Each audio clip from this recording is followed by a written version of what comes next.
Hey guys, and welcome back to Teen Questions with me, Hollow. I'm doing another one because of the absolutely amazing response in the comments from the last one. And I just wanted to say thank you to you guys. You know, the depression question that I answered on the last episode was, you know, a tough one to handle, and I have personal experience with that. And obviously I tried to avoid getting into details, and I know we all go through challenges in life and we have our ups and downs, and I just wanted to try and help those people who are on their downs part of their life. And yeah, I didn't know whether I'd said it right, but at least the message was put across, so I'm glad. So I just wanted to say thank you for all your nice messages, and we're going to do another teen questions. And also one thing that I need to cover, I do actually edit these, so I do cut out this sound. Let me just show you the sound that I cut out.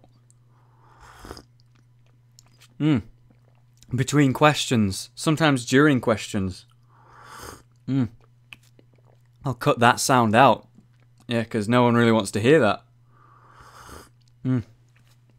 Well, so I thought, because, yeah, I had a bunch of comments saying, where's the tea? Because I edited out the sounds of me drinking tea. I don't understand why people really want to hear that, but a bunch of you did, so there you go. Now I'm going to edit the rest of them out because that's normal. Well, maybe I'll leave a few in, but, you know, I try and edit them out because I don't think people care enough to hear me drink tea, and it just seems like a strange thing. Anyway, we're going to get on with the first question, and it's from No Surprise There, and the question is, what do you think you'll do after you finish your Dark Souls series? And I assume this is to do with Dark Souls 2. Are you going to do Dark Souls 2 content? What are you planning? And my plan for Dark Souls 2 is, once I finish the series and I've completed it and I sort of know the baseline of the story, I'm going to cover the lore of the game, and I'm really excited. And I really kind of want to do it now, but I've not even finished the game. I have a official guidebook with a lot of lore in it. I'm going to research it. I'm going to give you, like if I was talking about a certain character, I'm going to give you in-game footage. I'm going to give you artwork of that character. I'm going to put together videos all about the lore of that character, of that area, of this storyline, and piece it together in a bunch of different lore videos. And I'm really, really excited to do that. And I can't wait to do that. So that's the plan. Once I finish the playthrough, I expect to do PvP stuff and, you know, community stuff, and do stuff with Rage Gubiak and the other people, maybe do some viewer-related stuff, I'm not sure. But I have a lot of plans. I love Dark Souls 2, I love the game. The whole reason I'm doing so much Dark Souls 2 content right now is because I want my viewers to give it a shot and enjoy it. And so many people who have actually watched it have come to me and said, this is fucking brilliant. The way you edit it, the time you put in, the way you show the story. I do this on purpose. I actually try my hardest to make people enjoy it and show it in its best light possible. That's what the series is about. It's not just a standard run-of-the-mill, I play the game and talk while I play. I seriously edit those things for maybe hours at a time. So if you've not watched any of the Dark Souls series, I highly recommend you give it a chance, even if you don't know anything about Dark Souls. Again, I've had loads of people comment and say, I don't know anything about Dark Souls, I've not played Dark Souls, I never would have played Dark Souls, and this playthrough has made me realise how good the game is.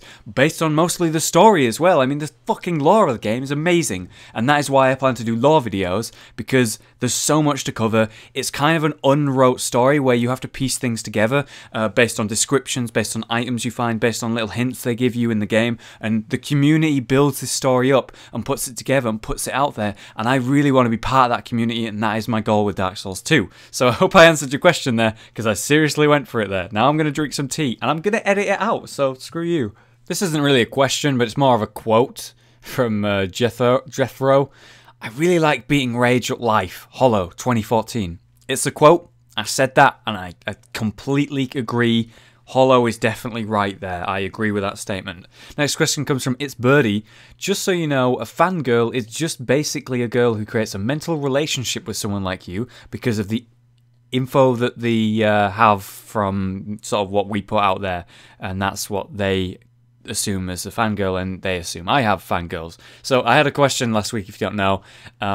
Basically, I said that I assume I don't have fangirls. It doesn't make sense to me that, you know, someone would go crazy over me, and I thought I'd put this in from It's Birdie because she kind of explained it a little bit better than, you know, a girl screaming a picture of someone. It's more of a personal thing and the mental sort of way they perceive someone. And I also got a lot of comments telling me that I do have fangirls, and that is really weird, to be honest with you. It's really weird, and I don't really know how to react or feel comfortable with that. But there you go.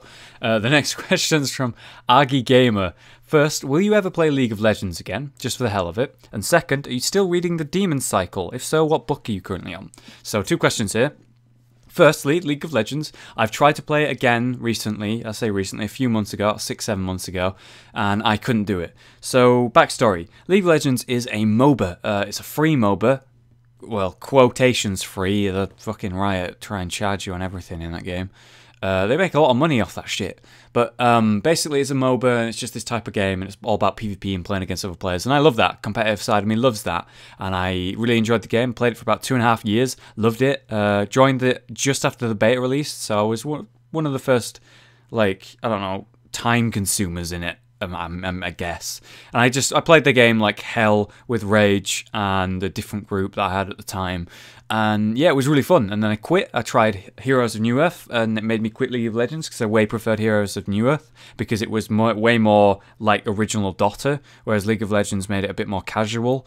And then Dota 2 came out, which was the better version of Dota 2 and the better version of Hon. So I just played Dota 2 and I really prefer that. So backstory over, I went back to League of Legends to try and play with friends who play it, some American friends that I don't really get to talk to too much, and it was a good way to contact them and interact with them. And boy oh boy, I just could not get into it. The whole massive wall that's in before you can play, like you have to buy heroes or play for a certain amount of time to unlock heroes, quite a long time by the way. You also have to pay for runes and level up for masteries and level up for talents. It's just a massive wall that means you have to play for about 40 hours before you can play the game properly. And by the way, while you're playing, if someone's level 30, they have all these masteries and runes, and if you're level 10, you have like a couple spells, a couple runes, and a couple masteries, and you are just severely weaker than this level 30. And they can pop in the games from time to time, like when you're ranking up. And I think that's bullshit, so I just can't get past that wall anymore. For me, it's not worth the time sink it would take to get to the point where you can finally play League of Legends. And even then, I would only have a few heroes and a few runes, and only be able to do a few things. And that's because they want me to buy things, and I won't do that, because I just don't support the game anymore. So there's my opinion on League of Legends. If you enjoy it, great for you. I just prefer Dota 2, and I just can't go back to it. Second question was reading The Demon Cycle. I read the 3 books. There's 5 books total that are going to be made. Only 3 have been wrote so far and been released. The 4th will be out hopefully soon, I hope. And I've read all 3 of them. I've finished the series ages ago. Loved it. Talked about it like a year ago I finished it.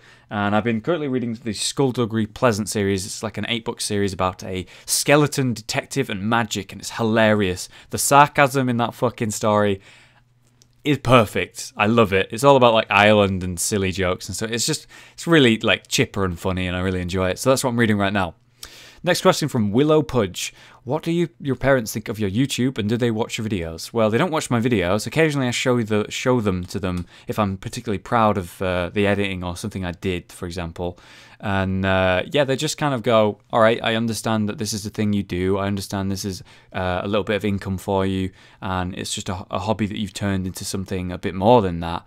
And, you know, they're happy about that. They understand the process. I've talked to them about it loads of times, and I kind of really run them down on what it is I actually do with a lot of my time, because it takes a lot of time to make these videos, guys. And it's just a passion of mine, so they understand it, they know about it. I've shown them the videos every now and then.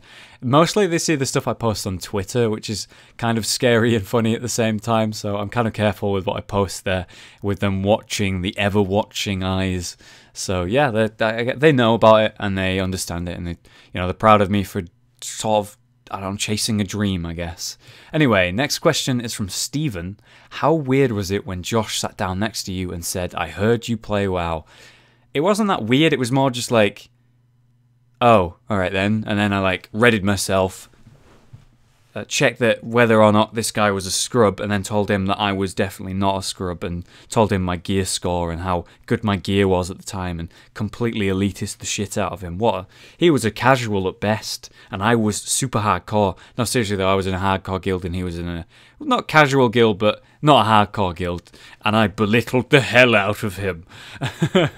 No, it was kind of surprising and random, but I don't think it was that weird. It was just a normal thing for WoW players to be like, so how good are you to each other when they find out. Anyway, next question is from Elias. Actually, Elias, I'm going to have to wait on your question because I'm going to drink this. Alright, next question comes from Elias, as I say.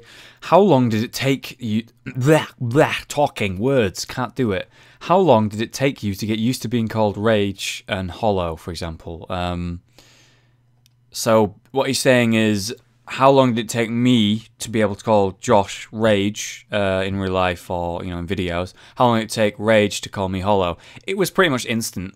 He met me and knew that I was called Aaron, but we weren't really that friends. And then when we started to become friends, we were on WoW, and our character names were Rage and Hollow, and that's how we knew each other, and that's what we knew each other by mostly. We didn't really see too much of each other in real life because we didn't have any similar classes.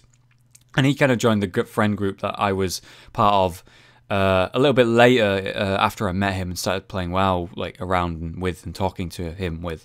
So that was a slow process, but mostly I knew him as Rage a little bit more than I knew him as Josh, to be honest with you. So for me, it was pretty instant. I'd say that it was the same for him, and he actually struggles to call me Aaron for some reason now, so that's pretty funny. It's more the opposite, I guess, than struggling to call him Rage and him struggling to call me Hollow. Anyway, next question, the final question, actually, of the episode. Pretty quick here. James asks, Hollow, do you ever find yourself commentating when not recording? Out of habit or something? Well, James, no, that would be weird. However, I can tell you something. Every time I play a game, I kind of think, maybe I should be recording this.